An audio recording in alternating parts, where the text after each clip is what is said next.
Welcome, dear dreamers, to a journey that whispers through the sands of time. Tonight, we venture into the heart of ancient Africa, where legends speak of King Solomon's lost mines, treasures beyond imagination, buried beneath centuries of mystery and myth.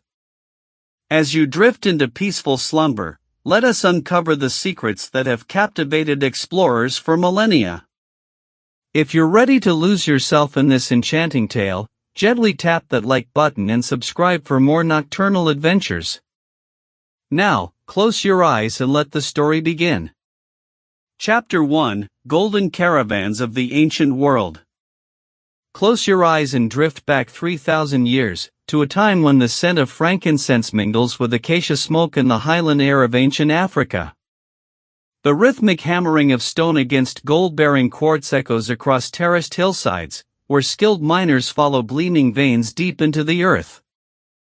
This is the world of Ophir, the legendary source of King Solomon's fabulous wealth. In the 10th century before the Common Era, when Solomon ruled from his throne in Jerusalem, vast networks of trade routes pulsed like arteries across the African continent. Caravans laden with precious cargo moved through landscapes that shimmered with possibility. The air was thick with the promise of riches beyond imagination. Picture the ancient mining camps scattered across what we now call Zimbabwe. Here, in settlements that predate the great stone cities by centuries, African metallurgists perfected techniques that would make them masters of their craft.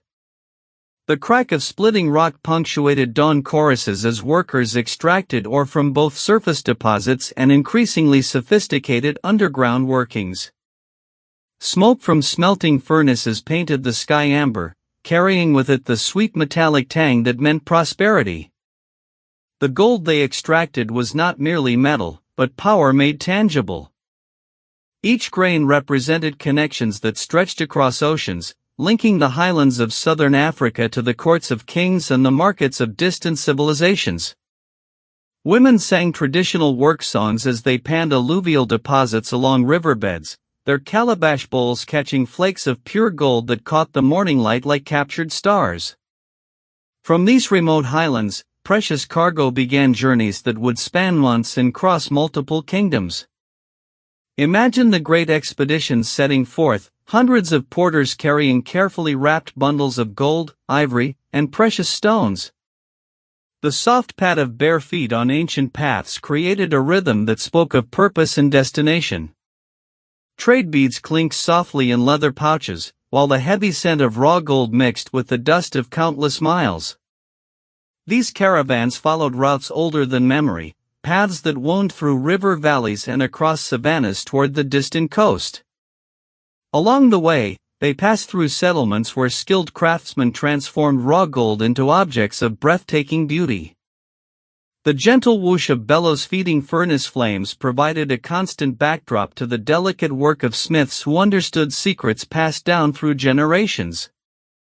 At coastal ports, African gold met the wider world. Picture the harbors where dhows waited, their triangular sails furled as merchants negotiated the terms that would determine fortunes. The monsoon winds that would carry these vessels toward distant lands whispered promises of profit to those bold enough to risk the journey across unknown waters. These maritime merchants understood the rhythms of ocean and season. They knew when favorable winds would fill their sails for the long voyage northward, carrying African treasures toward the great trading centers of the ancient world. The creak of wooden hulls and the splash of waves against bows provided a nautical symphony that accompanied one of history's most significant movements of wealth. Solomon's agents, according to ancient accounts, arrived at these African shores every 3 years, their ships heavy with goods to trade for the continent's golden bounty. They returned to Jerusalem with cargoes so rich that silver was said to be as common as stones in Solomon's kingdom. The biblical text speaks of 666 talents of gold arriving annually, a quantity so vast it challenges modern imagination. But this was more than mere extraction of wealth. The African civilizations that controlled these gold sources were sophisticated societies with their own remarkable achievements. They developed innovative mining techniques, established complex trade relationships, and created works of art that demonstrated both technical skill and aesthetic vision. The gentle tapping of artisans shaping gold into intricate ornaments spoke of cultures that valued beauty alongside prosperity. The furnaces that transformed raw ore into pure metal burned with woods carefully selected for their burning properties. The sharp crack of cooling metal marked the completion of another step in the journey from earth to treasure chamber. These sounds created the soundtrack of an African golden age that connected the continent to the ancient world's most powerful kingdoms. In Solomon's time, this golden wealth helped establish Israel as a regional power whose influence extended far beyond its borders. The precious metal that began its journey in African soil ultimately adorned temples, decorated royal courts, and facilitated diplomatic relationships that shaped the ancient world. Tonight, as sleep approaches, let your mind wander these ancient paths where Africa's greatest treasure began its legendary journey toward history. Chapter 2: The Great Zimbabwe Revelation. Deep within the granite hills of southern Africa, where ancient winds carry whispers of forgotten kingdoms, stands one of archaeology's most magnificent revelations. The stone walls of Great Zimbabwe rise from red earth like monuments to African ingenuity, their massive blocks fitted together without mortar, defying centuries of weather and time. Here, among these towering enclosures, lies tangible evidence of the sophisticated civilization that may have supplied Solomon's legendary wealth. The great enclosure stretches across the landscape, its curved walls following the natural contours of granite outcroppings. Within these walls, archaeologists have uncovered evidence of a thriving metropolis that controlled vast gold mining operations across the region. The rhythmic scraping of excavation tools reveals layers of history, each stratum telling stories of prosperity built upon Africa's golden treasure.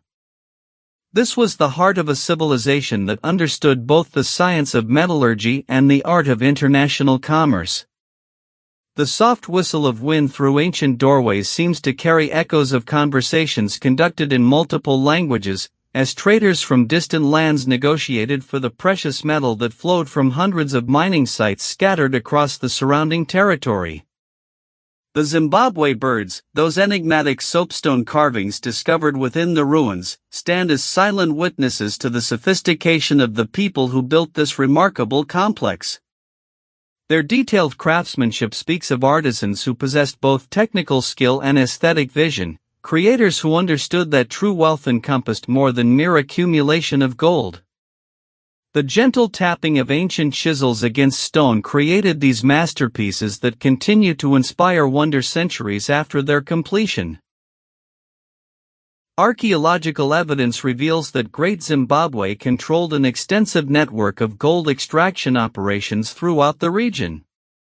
Teams of miners worked alluvial deposits along rivers, panning for nuggets in the gurgling waters where gold had accumulated over millennia. The splashing of water through wooden sluices created a constant murmur as sediment was washed away, leaving behind gleaming particles that would eventually reach the treasuries of distant kings. More impressive still were the reef mining operations, where skilled workers followed gold-bearing quartz veins deep into the earth. The sharp ring of iron tools against rock echoed through narrow shafts as miners extracted ore with techniques that demonstrated remarkable geological understanding. They could read the land's subtle signs, following the precious metals trail through solid granite with precision that impressed even later European observers. The smelting operations at Great Zimbabwe transformed raw ore into pure gold through processes that required both scientific knowledge and practical experience. The crackling of furnaces filled the air as carefully selected hardwoods burned at temperatures hot enough to separate gold from surrounding rock. The acrid smell of smoke mixed with the metallic scent of molten metal as skilled metallurgists controlled the complex chemical reactions that produced Africa's most precious export. These furnaces operated continuously during peak production periods, their orange glow visible across the landscape as night fell over the mining districts. The soft hissing of cooling metal marked the completion of each batch, adding more golden wealth to the stores that would soon travel ancient trade routes toward distant markets. The Indian Ocean commerce that connected Great Zimbabwe to the wider world relied on monsoon winds that carried dhows laden with African gold toward markets in Arabia, Persia, and beyond. The creaking of wooden hulls and snapping of canvas sails provided the soundtrack for journeys that carried Solomon's legendary treasure across vast oceanic distances. Archaeological discoveries continue to reveal the true scope of Great Zimbabwe's influence over regional gold production. Excavations uncover sophisticated tools, evidence of advanced mining techniques, and artifacts that demonstrate connections to trading networks spanning continents. The careful brushing away of centuries of accumulated soil exposes evidence of a civilization that achieved remarkable prosperity through mastery of both mining technology and international commerce. The oral traditions of the Shona ancestors preserve memories of the Golden Age when their forebears controlled the wealth that flowed from the earth itself. These stories, passed down through generations, speak of a time when African kingdoms possessed riches that amazed visitors from distant lands, when the tribute of talents of gold flowed regularly toward the courts of foreign rulers. As archaeological work continues to illuminate the connections between Great Zimbabwe and the ancient gold trade, we begin to understand how African civilizations provided the foundation for some of history's most legendary wealth. The sophisticated society that built these remarkable stone structures possessed the knowledge, technology, and organizational skills necessary to extract and export the precious metal that helped establish Solomon's reputation for unprecedented prosperity. Tonight, let these ancient stones speak to you of Africa's golden achievement, where skill and ambition created treasures that influenced the ancient world. The wind carries whispers across these weathered hills, where time has softened the edges of human ambition. Here, among the scattered stones and overgrown pathways, the echoes of ancient industry fade into the gentle murmur of centuries passing.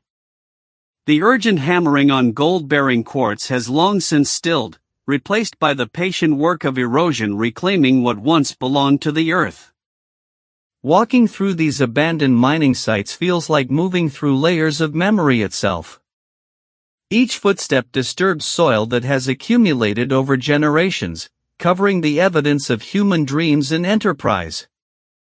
The smelting furnaces that once blazed with intense heat now stand as crumbling monuments to forgotten prosperity, their stone walls slowly surrendering to the persistent growth of vegetation. In the quiet spaces between the ruins, we can almost hear the distant sound of dhows creaking in ancient harbors, their holds heavy with talents of gold destined for distant courts. The monsoon winds that once carried these vessels across the Indian Ocean continue their eternal rhythm, indifferent to the rise and fall of the civilizations they once served. The great enclosure stands as a testament to permanence amid impermanence. Its carefully fitted stones have endured while the wooden structures that once complemented them have returned to dust. The Zimbabwe birds, carved from soapstone, gaze eternally across landscapes that have witnessed the flowering and fading of human achievement. Their silent vigil reminds us that some things transcend the immediate concerns of any single generation.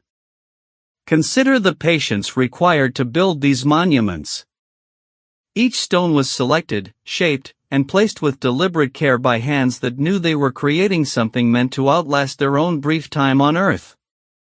The reef mining operations that funded such construction required equal patience, the slow, methodical extraction of gold from quartz veins that had formed over millions of years. The alluvial deposits along ancient river courses tell stories of seasonal rhythms repeated countless times. Each flood brought new possibilities, new concentrations of precious metal washed down from highland sources.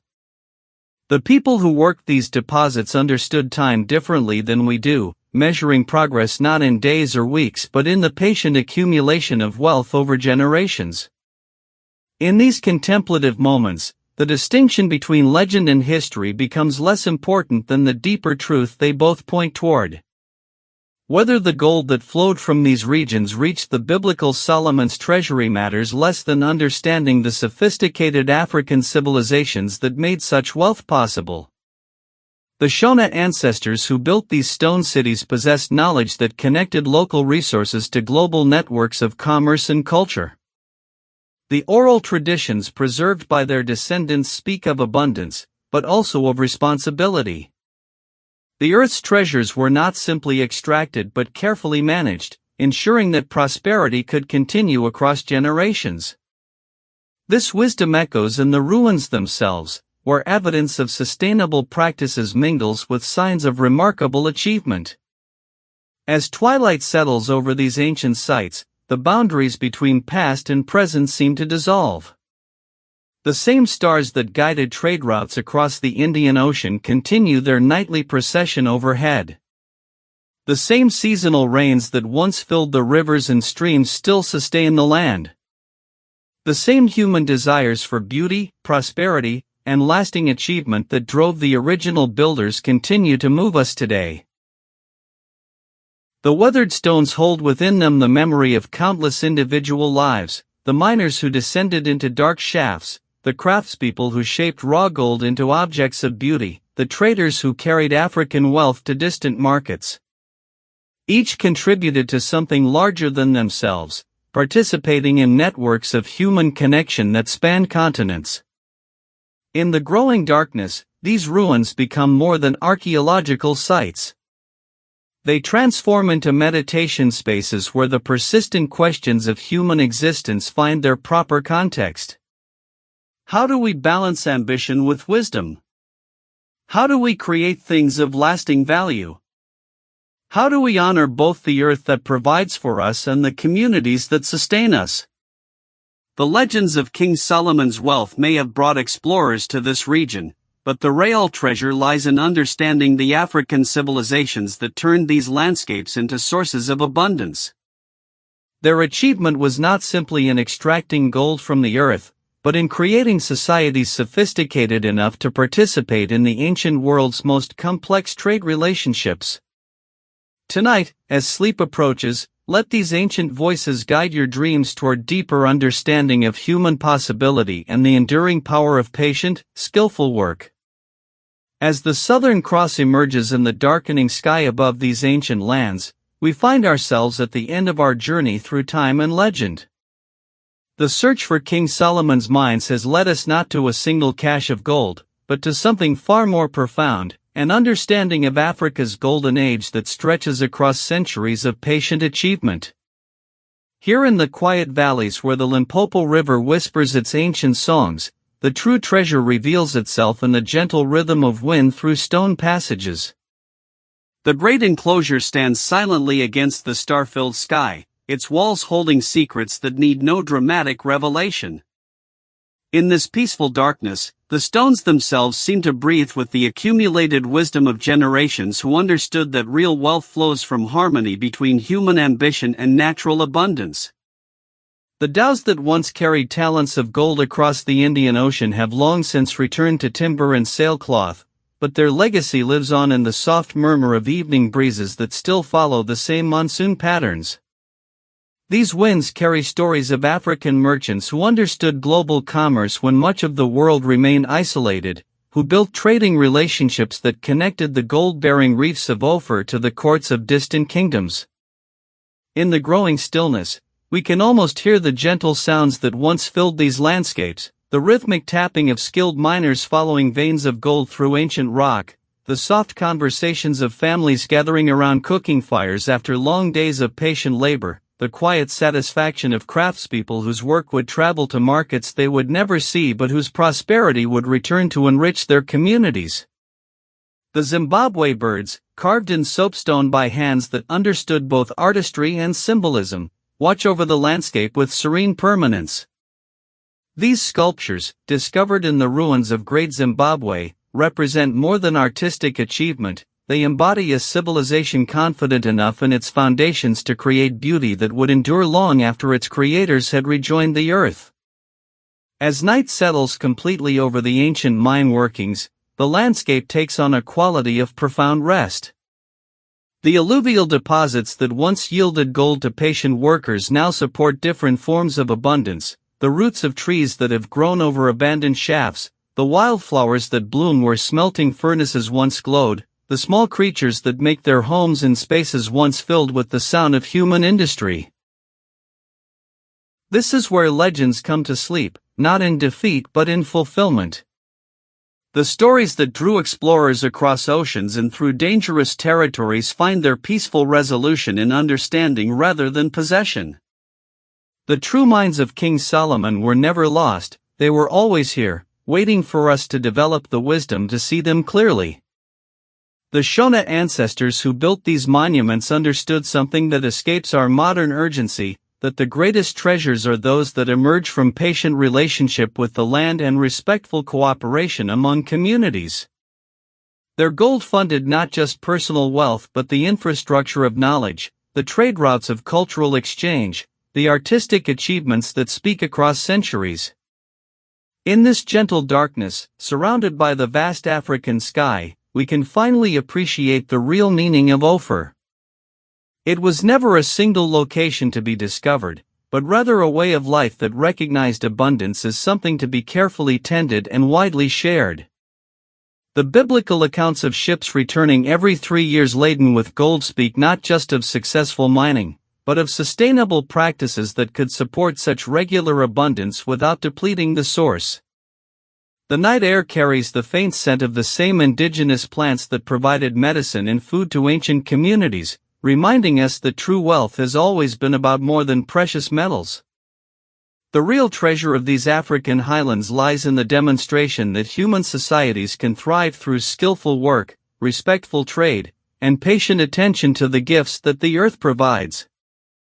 As sleep approaches, let the peaceful presence of these ancient achievements guide your dreams toward understanding the timeless principles that create lasting prosperity. The minds of King Solomon were never lost, they were always here in the land, in the knowledge, and in the enduring human capacity to transform patient work into abundance that enriches not just individuals but entire civilizations.